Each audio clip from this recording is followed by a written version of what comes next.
cuenta, creo, se lo vamos a preguntar y vamos a conversar al respecto. ¿Está preparado? Lo subamos a Jorge. Jorge, ¿cómo estás? Buen día, bienvenido al Interactivo. Hola, ¿qué tal? ¿Cómo están? Muy buenos días, muchísimas gracias por el contacto. Por favor, gracias a vos, un placer tenerte con nosotros. Bueno, tema que lo veníamos repasando anteriormente con los maras, hablábamos de Centroamérica, hemos hablado del caso de México también, hemos hablado de Colombia, bueno, también ahí tenemos guerrillas, es un poco entremezclado. Pero lo que sucede en Ecuador, ahora digo, también Ecuador, ¿qué está pasando en Latinoamérica, Jorge? ¿Cómo tenemos que leer esta avanzada de violencia narco? Me parece que hay dos factores claves de índole más geopolítico y regional. En principio, Ecuador se constituye en los últimos 4 o 5 años en la sede central de algunos carteles latinoamericanos que antes tenían ubicación en México y en Colombia. Es decir, gran parte del cartel de Sinaloa y los de Cali y Medellín se trasladaron a Ecuador producto de dos fenómenos. Por un lado, porque los gobiernos de Andrés Manuel López Obrador en México y de Gustavo Petro en Colombia han logrado un proceso de articulación, de seguridad, de pacificación en el caso de Colombia y de control más estricto en el caso de México y por el contrario, en Ecuador los gobiernos de Lenín Moreno y de Gustavo Lasso han alivianado, si se quiere, las condiciones de seguridad. De hecho, por ejemplo, han en el marco de políticas de reducción del déficit fiscal, han reducido las capacidades de las policías y de los organismos de seguridad, han, por ejemplo, eliminado nada más ni nada menos que el Ministerio de Seguridad, el Ministerio de Justicia, lo han subsumido en Ecuador en el Ministerio del Interior, han reducido el financiamiento necesario del Estado para controlar la calle de Ecuador, y estos dos elementos, el regional y el interior, sumado a la dolarización existente en Ecuador que permite el blanqueo de divisas producto del narcotráfico, han motivado esta situación de creciente violencia. Recordemos que hace 20 años Ecuador era uno de los países más seguros de América Latina, tenía entre 5 y 6 homicidios cada 100.000 habitantes y hoy está casi en 40. Las cifras son impresionantes, lo que ha crecido, que es cerca de un 500%, por ahí. Es tremendo. Leí una nota tuya muy interesante, Ecuador, narcoestado neoliberal, excelente. Y una pregunta que se me vino a la mente, creo que cualquiera que escucha la palabra en los tiempos que corren, liberal, sí, palabra que está en auge por obvias razones, ¿no? Del actual presidente Javier Milei, palabra de la que se hace mucho eco. Pero, a ver, asusta, creo, escuchar la palabra liberal o neoliberal y hablar también de avanzada narco.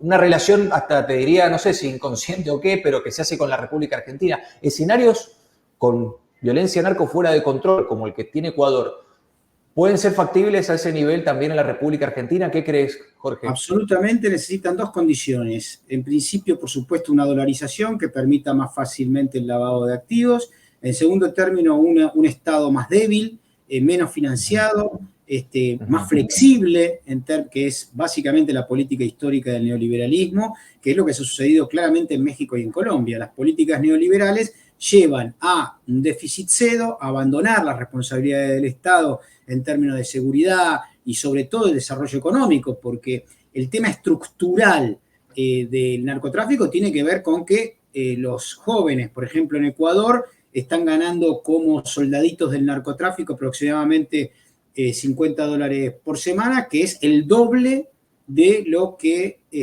ganarían en un trabajo formal simplemente por trabajar para los señores de la droga. Entonces, el problema de fondo estructural es de desarrollo económico. Si uno tiene situaciones en donde hay trabajo, hay desarrollo económico, hay estudio, hay inversión del Estado en estudio, desarrollo productivo, etcétera, el narcotráfico tiene menos lugar. Cuando hay abandono por parte del Estado, esto pasa también en Estados Unidos, digamos, que es el primer centro de demanda internacional de droga. Ahora cayó la demanda de droga de la cocaína, básicamente producida en Sudamérica, pero aumentó la del fentanilo, que es una droga sintética que es muchísimo más adictiva y destructiva incluso que la heroína, proveniente básicamente del sudeste asiático, específicamente de Pakistán, Afganistán, etcétera, Y bueno, la realidad es que gran parte de la producción de cocaína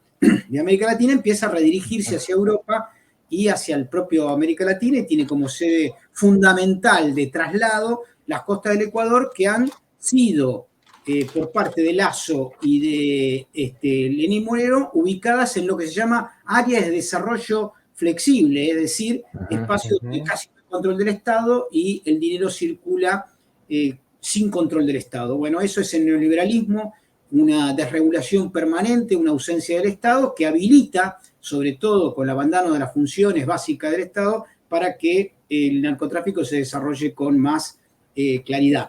Si uno ve, por el contrario, los países en donde hay más presencia del Estado, pienso por ejemplo en Alemania, etcétera, bueno, el narcotráfico casi no existe proporcionalmente medido en términos de su cuantía respecto al Producto Bruto de cada uno de los países. La pregunta es, ¿por qué se cambió el patrón de consumo? De cambiar una droga por otra. ¿A qué se debe? Primero, porque es mucho más barata el fentanilo. Segundo, porque es sintética, se puede armar en laboratorios a partir de un producto químico específico que también está siendo importado por Estados Unidos. Más barata, no necesita producción agrícola como la hoja de la coca. Es más fácil exportarla porque son productos químicos líquidos que pueden venir en infinitas formas de transacción internacional. Wow. Sabemos que estás algo escaso de tiempo, Jorge. Es un temón para seguir charlando, la verdad que largo rato. Quiero preguntarte si hay algún tipo de luz de esperanza, cómo se soluciona desde las raíces este tipo de problema, ¿no? Porque está muy mechado un montón de cuestiones, la económica, las fuerzas de seguridad, creo, la corrupción, el dinero. ¿Cómo se sale adelante, ¿no? Una sociedad que se ha resquebrajado a ese nivel. Hay dos, una estratégica y otra táctica, digamos, una de fondo y otra necesaria en el momento. Son dos y hay que hacerlas conjuntamente. La estructural es las sociedades más desarrolladas, con más trabajo de calidad, con más presencia productiva, es decir, con más ciencia, tecnología, innovación, etcétera, son automáticamente las sociedades donde los jóvenes tienen más futuro. Encuentran trabajo, claro. Tienen fuente de trabajo, tienen más futuro, saben que hay esperanza, saben que hay desarrollo futuro y no son más difícilmente captables en términos de soldadito del narcotráfico y en tanto consumidores, por supuesto, ¿no? Nosotros tenemos que en el mundo básicamente del consumo, el 70-80% del consumo está entre los 15 y los 40 años, ¿no? En todo el mundo, no solamente en la Argentina o ni en Estados Unidos. Entonces, lo que hay que hacer es proveer de esperanza y de esperanza real, no de mito de esperanza, sino de posición de trabajo, un Estado presente que pueda incentivar, y si no puede incentivar, que pueda convertirse en un Estado empresario, como lo es en Alemania, en Europa, en China, en todos los países que de alguna manera tienen gran desarrollo productivo industrial. Eso es lo estratégico. Sin eso, todo lo demás es verso. Y lo táctico, que por supuesto hay que hacerlo, son organismos de seguridad muy bien dotadas que hagan prevención, básicamente porque esto es un problema de salud pública, no es un problema represivo. Es decir, matando consumidores no se va a solucionar el problema. Por supuesto que hay que ir hacia la cumbre estratégica del problema del narcotráfico, que son grandes empresarios encargados del lavado de activos. Hay que ir por la ruta del dinero. Y eso se necesita básicamente un gran control financiero por parte de los bancos, que son gran parte de los encargados del lavado de activos. Si uno corta la línea del dinero, sobre todo de los grandes narcotraficantes, logra monitorear, logra suspender, logra limitar las capacidades de estos grupos, que de lo contrario infiltran el Estado, porque como tienen mucho dinero pueden comprar, como dijo el embajador de Estados Unidos Fitzpatrick en Ecuador, dijo, hay muchos generales en Ecuador que son narcotraficantes.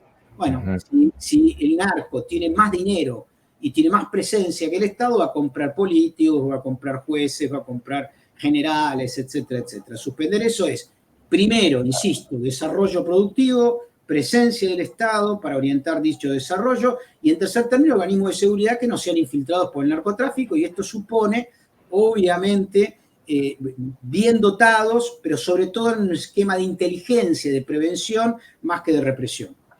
Jorge, completísimo. Muchísimas gracias por tu información, por tu tiempo y participación aquí en el Interactivo. Te mandamos un abrazo muy grande, gracias. No, por favor, un fuerte abrazo para ustedes. Un placer, hasta la próxima. La palabra, bueno, más que autorizada, un manual de cómo proceder, de cuál es la situación, conocer, de actuar a tiempo, el avance narco en Latinoamérica, particularmente la situación en Ecuador, la mirada de Jorge Elbaum, un sociólogo aquí en el Interactivo, cómo hay que proceder, cómo se arregla esto desde las bases y de forma, pero muy bien explicada, que casi de manual, digo, y es un tema realmente complejo. Nota para repasar, por supuesto, que te dejamos en nuestro canal de YouTube de Ciudadano News. Va a quedar la nota para que la compartas. Pequeño separado, Seba. Amigos, ya volvemos aquí en el Interactivo. Hasta las 14, el Interactivo.